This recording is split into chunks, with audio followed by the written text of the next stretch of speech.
Instead of having one tiny little machine, you go and press a button and you get so it just spits out something to have a proper. I think it's a separate podcast of Don't get just me going. ranting, just you, just one-on-one with a camera, just ranting about coffee. Yeah. So Tom, we're here with an episode of the podcast from Amsterdam. Yeah, who would have thought it? Who would have thought it? Just arrived in Amsterdam, and we're at XNRGY Club now. In this episode, why don't we talk a little bit about, I haven't seen you since before Rome, so let's talk a little bit about what's happening on the pro circuit, because there's a few more changes, particularly in the men's teams, and let's discuss what we're going to do here in Amsterdam and your background in Amsterdam, and then talk a little bit about what's going on with the platform, with the paddle school, where we're going next, all that type of thing. Let's do it. Yeah. I enjoyed watching you in Rome. I like the fact that you're in your shades. I look cool, didn't I? Studio analysis, you were loving it in the sunshine. It's not often that I'm out of my ball paddle kit, to be fair, and so I did enjoy it. Switched it up for boss, didn't you? Switched it up for boss, yeah. That's the way. No, you did look. You looked smart out there. Thank you. I can't often say that, but I enjoyed it actually. I was a bit nervous at the beginning, and if you listen to the last podcast, I kind of went through day by day, but I really enjoyed it. It was just chatting about paddle all day, so it was like the dream. It was the dream, yeah, and it was great because I did the commentary of the men's final, which was a great final, and it was a roller coaster of a match, and since then, and I'm not saying it's related to the commentary and to me being there, but since then there's been a little bit of a change in the teams, and so just at the moment, as we are currently recording this, it hasn't officially been announced who is going to play with who, but there are kind of inklings, I suppose. And so the split that was always coming and that we saw was Paquito and LeBron. So they basically split, and that was never going to be a long term. That was never going to be long term. No, I think we all expected that one. Yeah, and even though they played together for the Spanish team several times, it was difficult. LeBron is difficult to play with. Galan really shouldered a lot of the emotional difficulty when they played as a pair, and so Paquito it was always going to be tough. Well, they're both quite emotional players, aren't they? Paquito is also, when you watch him, he very much feeds off emotion, and sometimes you're not sure what you're going to get, and sometimes you get an unbelievable performance, and sometimes you're not sure what's happening, and I think those two together probably just didn't quite complement each other, did they? And you could see it in Rome actually, that Paquito was the one trying to be the stabilizer, which is unusual. It's unusual that he is always trying to be the level one. He did get pumped and he did his guitar celebration and stuff, but he was the one trying to level it off, and so you don't often see that. And so that split has happened. The split of Dineno and Stupa, which the Super Pibes is a bit gutting. I really like them as a pair, but they have agreed that they will also split, and they have an interesting story in that their junior career they all played together, then they separated through various reasons, one of which Martin Dineno got into a car accident, and they end up playing separately, and then the last couple of years they come back together and been playing really well. I just feel they probably think that they won't be able to get to world number one the way they are now as a pair, and so that split has probably, actually what we talked about in Red Bull TV was that when you get one split you end up with multiple splits because teams are trying to figure their way out, and so you'll end up with 4 or 5 teams that are separating. There's talk that LeBron will go to the left side and play with Dineno on the right, and that could be interesting. But it's interesting, isn't it? Because do you think it's a case of the grass is always greener with this? Because if you think Dineno and Stupa are such a force on the paddle court, and for me it feels a little bit like they've split, but and it's all unconfirmed at the moment, but like you say, if the split is to then start winning titles, they really have to pair with the top guys to do that. And it's an interesting one, isn't it? Because for me, I heard the rumours about LeBron and Dineno playing together, and I just don't know if that would be a force to start winning titles in itself.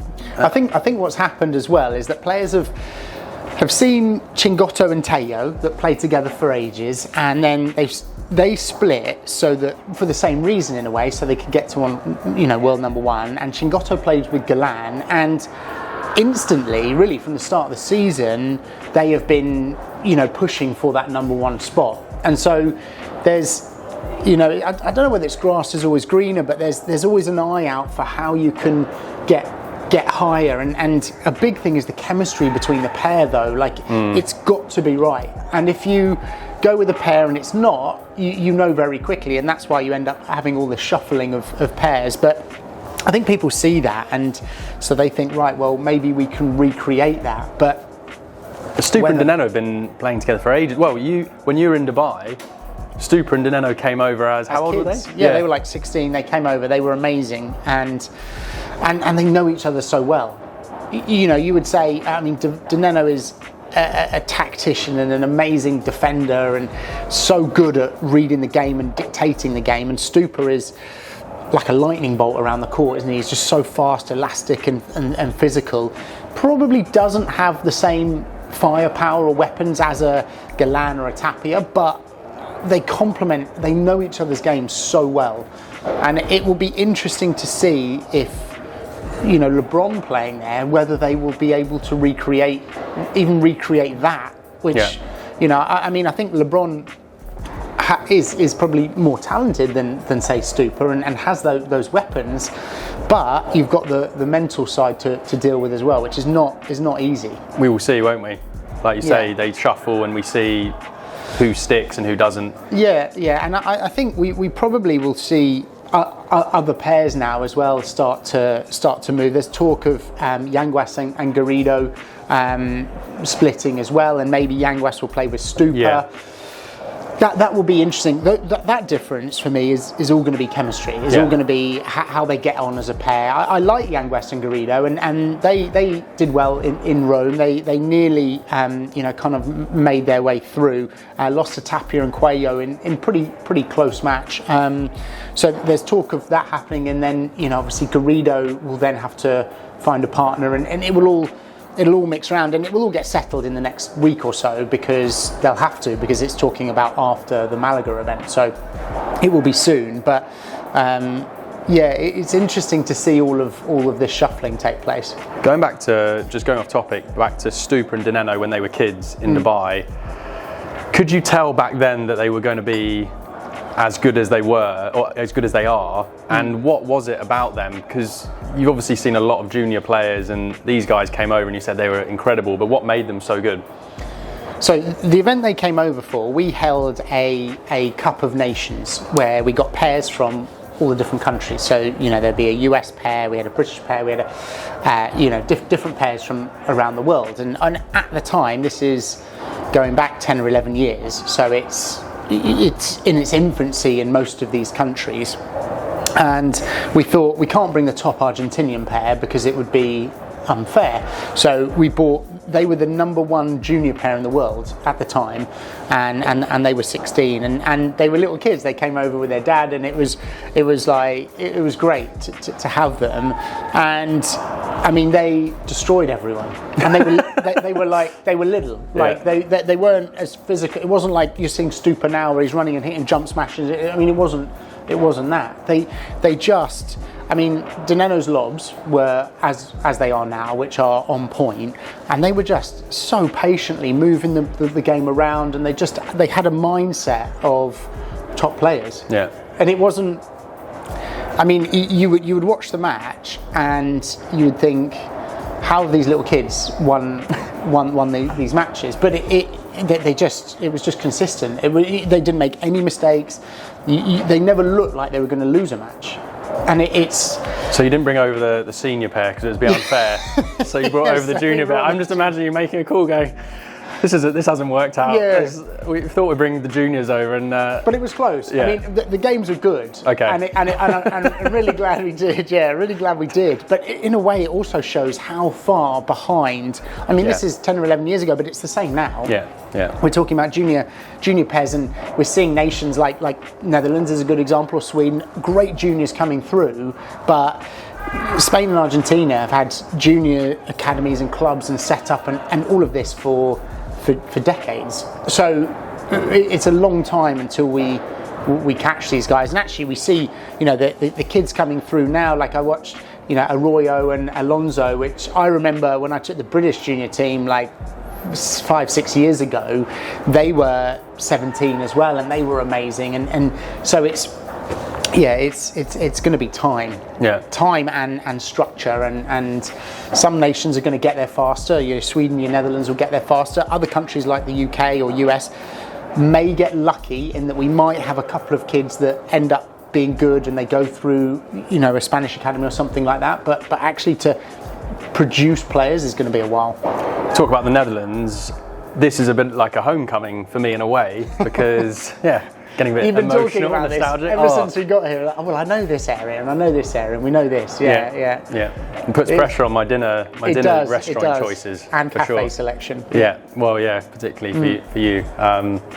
No, but going back to the Netherlands, so I studied here. So I lived here for 5 years and studied here, and also saw the growth of Padel when I was here. So this was back in 2015, 16, when Padel was just popping up, and I remember the first Padel courts were being popped up in Amsterdam. And I started playing, and I remember this very clearly because you'd finished your tennis career, and so you'd finished playing pro, and then you were like, right, I need to study. So you went and studied, and you did your degree and your masters here in Amsterdam.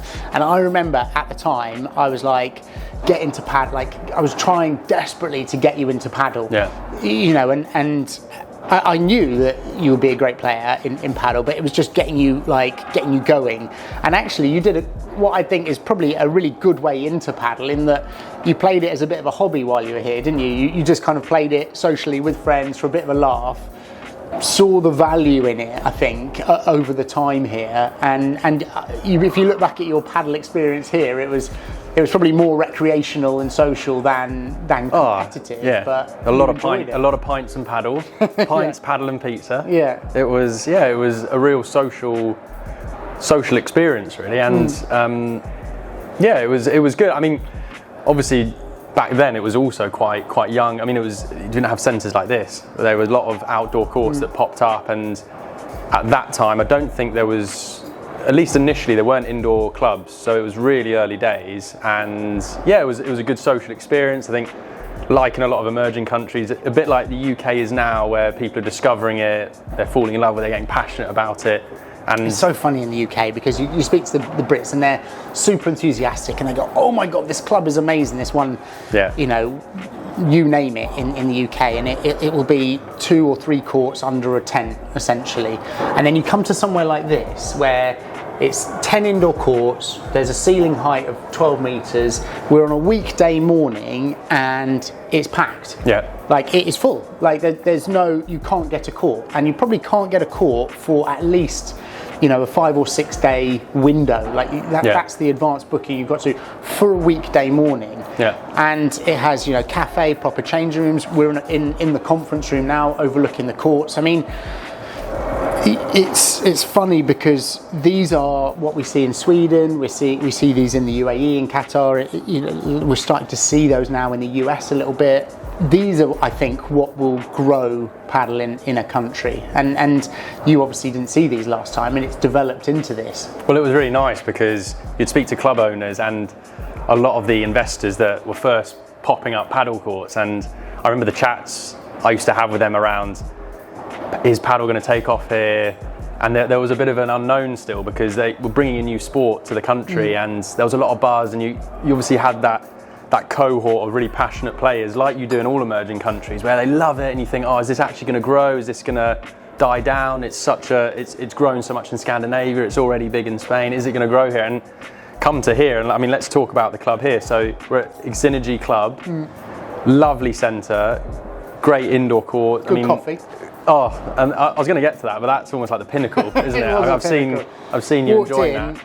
saw the coffee machine. See the coffee machine. Yeah. Sold. 5-star rating. Yeah. Straight away. No, it makes a difference. It makes a difference. Instead of having one tiny little machine, you go and press a button and you get it just spits out something. Have a proper. I think it's a separate podcast of Don't get just me going. ranting, just one-on-one with a camera, just ranting about coffee. Yeah. But it's a no-brainer, right? You spend $1 million or $2 million on your centre, and then you put in a £15 coffee machine. Yeah. Anyway, let's move on. I hear you. There's frustration. Yeah. I think everyone's waiting for this podcast, but we'll build it up. Let's build it up. Need a coffee sponsor. To the point where you just can't hold it anymore.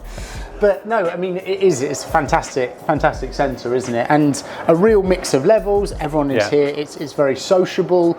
Already you can see that the cafe has got people in it, whether that's people that have finished and they've stayed for a drink, or they're having a drink and then they go and play, which I think is integral to the community of a club. Is to make it so that people enjoy to spend time here. Yeah, actually a Playtomic report has just come out, and one of the insights from that, which we've always suggested for clubs to do this, but it's starting to see it with the data now, is that the clubs that do the best financially, but also growing their communities, the ones that offer all of these other extras and aren't the clubs that just put up courts and just try and fill them, but it's the ones that have the cafes and they have the add-ons and they have the gym and then they have the shot and everything around it and the programs, the coaching programs, everything that they're not just putting up courts and filling them and basically just trying to bring in the money just from filling courts. It goes back to this idea of building, a £2 million facility, and we talked about putting in a £15 coffee machine, but it would be like, I'm not going to keep going on about it, but it would then be like saying, right, I'm going to hire a very junior coach, or I'm not going to,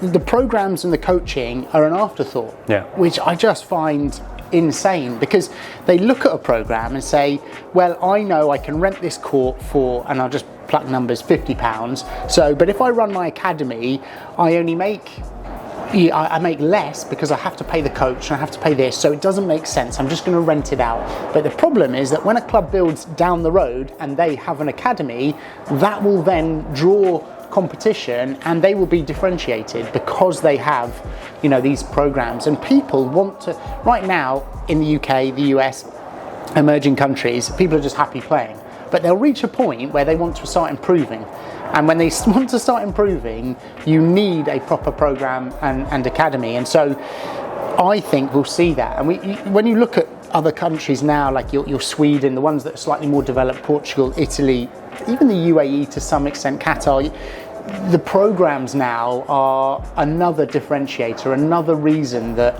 people go to these clubs, I think. And you've seen it firsthand in the Middle East, haven't you? Because a lot of countries where it's emerging, and the investors and the people that are putting these clubs out haven't actually seen that evolution, but you've seen it in these, like, let's say, kind of more developing or developed countries like the Middle East now, and you've seen that those clubs that put those programs in, and there's been that differentiation. Whereas I suppose in these emerging countries, if you don't have that experience, you don't know what you don't know.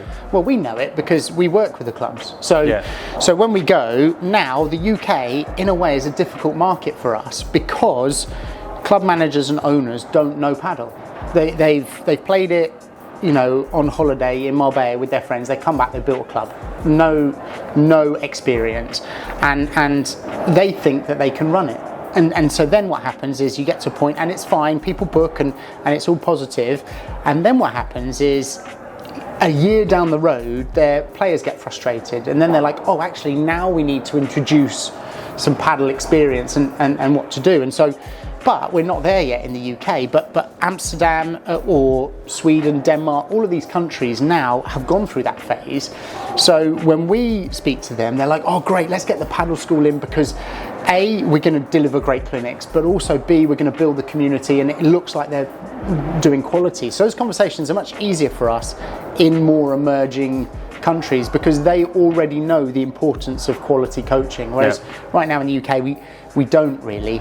We have tennis coaches or badminton coach, squash coaches that are doing a bit of padel coaching, and for now players think that is good coaching, and they don't know the difference. So that will change, but it's time, and we I've seen that in the UAE, and it's interesting because we go through, the UAE is another example where they brought all these Spanish and Argentinian coaches over, very good players, not coaches, but good players, and now the players are starting to realise that actually that hasn't improved their level that much because those players don't know how to coach. And so it's almost a different life cycle now that we're seeing there, is that you go over and you actually coach and you do quality group lessons, and that suddenly it's like, oh wow, that's what that looks like. And so, but also it's all a journey. It's club owners as well, isn't it? Because like you were saying, though, the group coaching is key to building that community. When you have the cafes, when you have all of these other services that can generate revenue, I think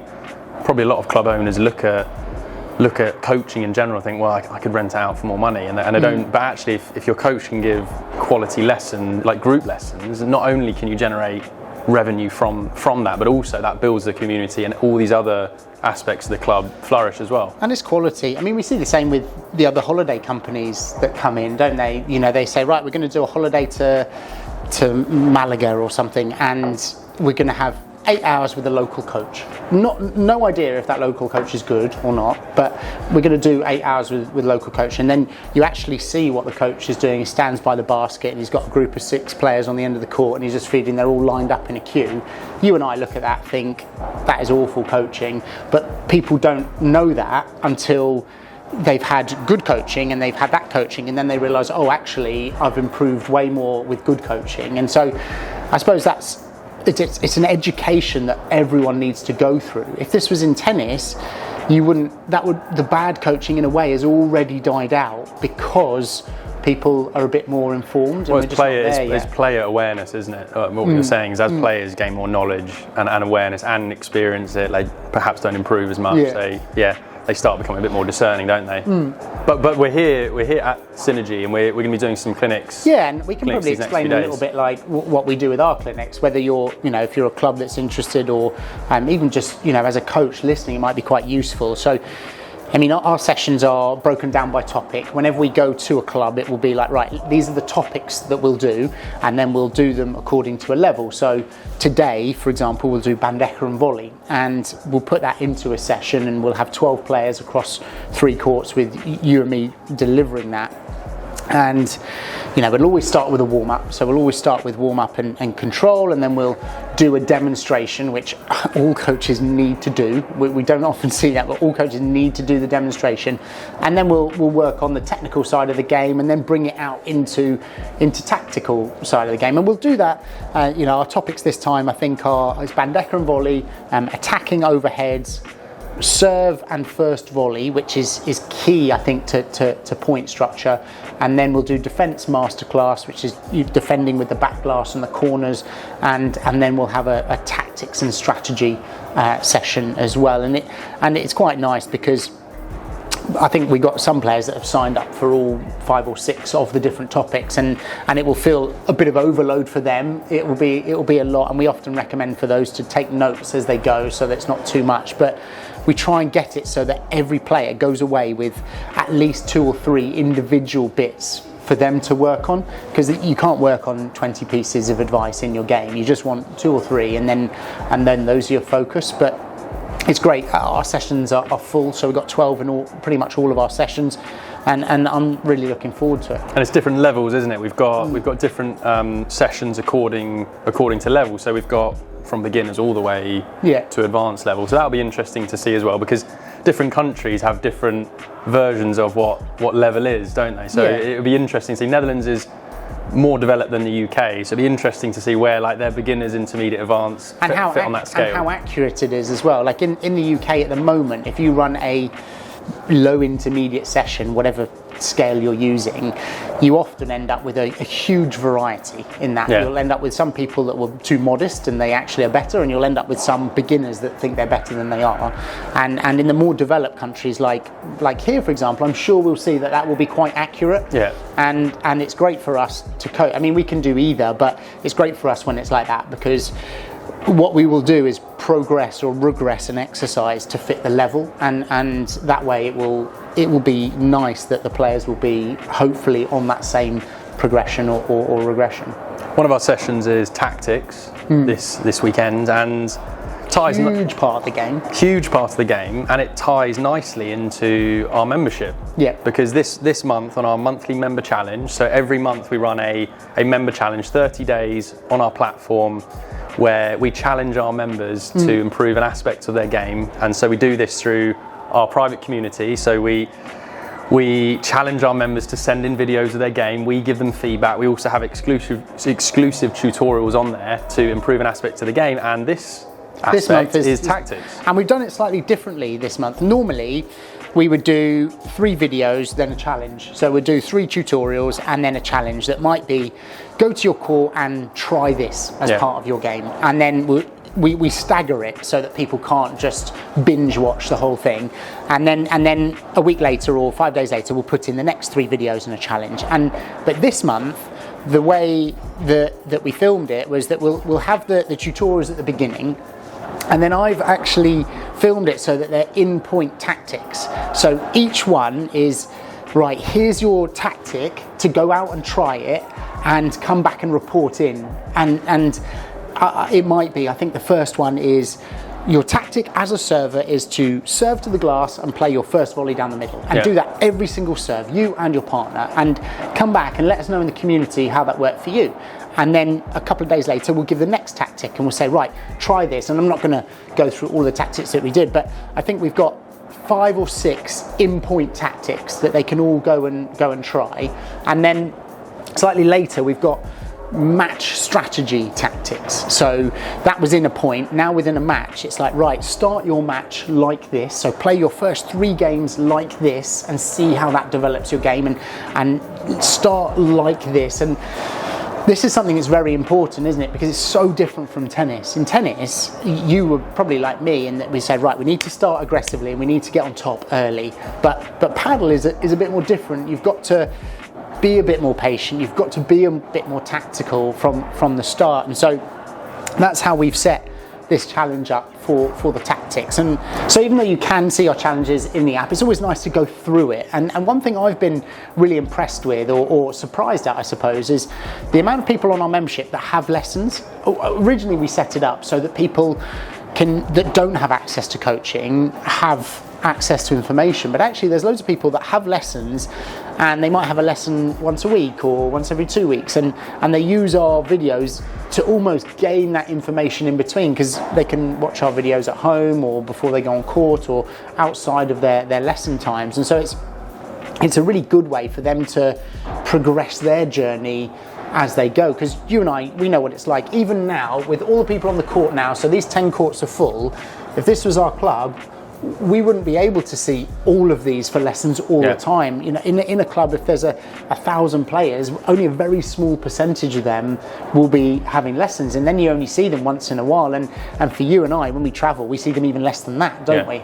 Well, I think a lot of the players that we see on our membership are using ball machines because a lot of it is volume, isn't it? And repetition. And I think probably what they do is they see coaches have a bit of technique training, have a bit of intense work for them, and then they'll spend the next few weeks with a ball machine or getting that repetition in whilst using our platform, because they can learn so much from the platform, from the technical side, but also we have drills. We also have dedicated slinger exercises, so ball machine exercise they can do, and that gives them a period of training that they can do on their own and get a lot of benefit from. So I think it's definitely a combination of people that don't have access to training, but also players that have coaches, want to have maybe a one-on-one with a coach, and then they want to spend the next several weeks like honing those skills and using our platform to develop as well. And our advice really is to, whether it's our platform or not, but is to get that advice as early as possible, as early as you can in your journey.